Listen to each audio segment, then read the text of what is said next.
Yeah, what's going on, guys? Table 500 Gaming here, bringing you an updated Mermail profile for the July ban list. Let's get straight into it. Okay, awesome. Right, so we've got here 3 Megalo, which is pretty standard. The 3 Tiers, again, pretty standard. 1 each of the Abyss Pike and Abyss Turge. I think any more is inconsistent, and I think you need both. This is Abyss Mander, which I'll explain a bit later, but it helps you get some interesting plays off. Level 4 can be summoned with Gund and added with Tiers. Then there's Abyss Linz, just at the 1. I think she's a bit cloggy any more than that. Double Gund, which I know a lot of people don't do, but I like the consistency which it brings late game plays. Double Dragoons, that's pretty self-explanatory. Triple Neptibus, obviously one of the key cards, probably the key cards of the whole deck. I use double Marksman and double Infantry, just obviously for the popping effects. I would sometimes like to run 3 of each, or maybe 3 of one, but I find this is sort of the least cloggy way to play them. 1 Diva, obviously, if it was at more, we'd run more.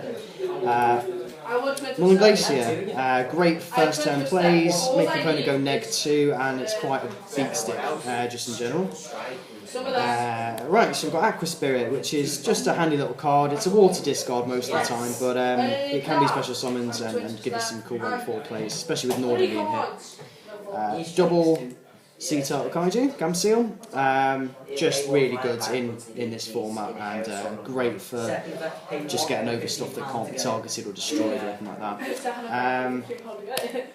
Double Ghost Ogre, again I think it's quite relevant in this format, great for getting over stuff. 1 Max C, obviously we'd run more if we could, side it out against decks which mainly tribute someone. 1 Sphere, because you run 1 Linz, could bump it up to 2, but again I prefer 1. 1 Strike, I probably would run 2, but I just don't have the other one, so that's a shame. We'll put another one.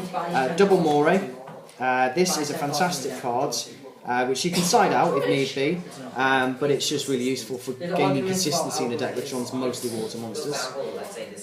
1 Soul Charge, even more relevant now that there's no instant fusion, well, no Norden anyway.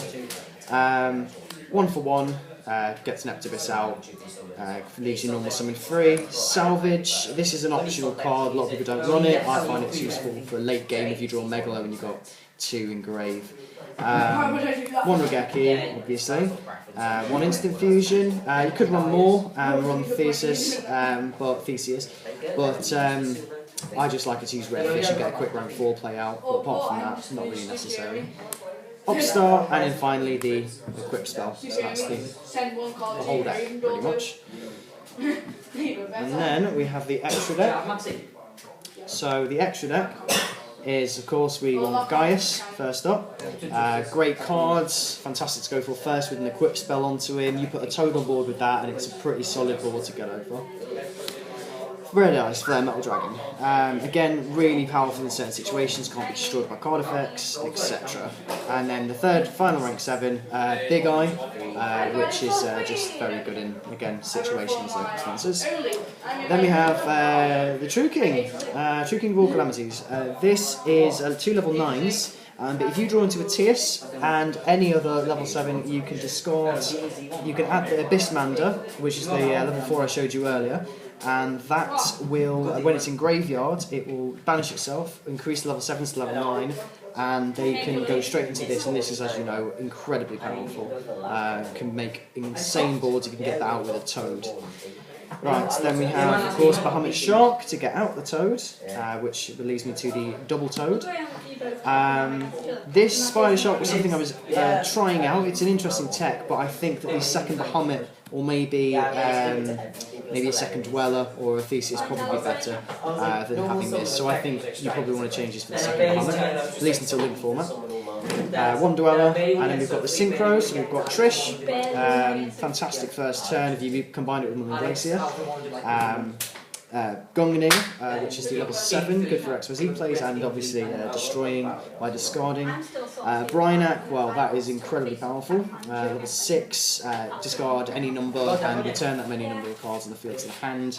You trigger all your Atlantean effects off with it. It's just a fantastic card. Then we got, this is an unusual one, Quandax, Crystal Quandax.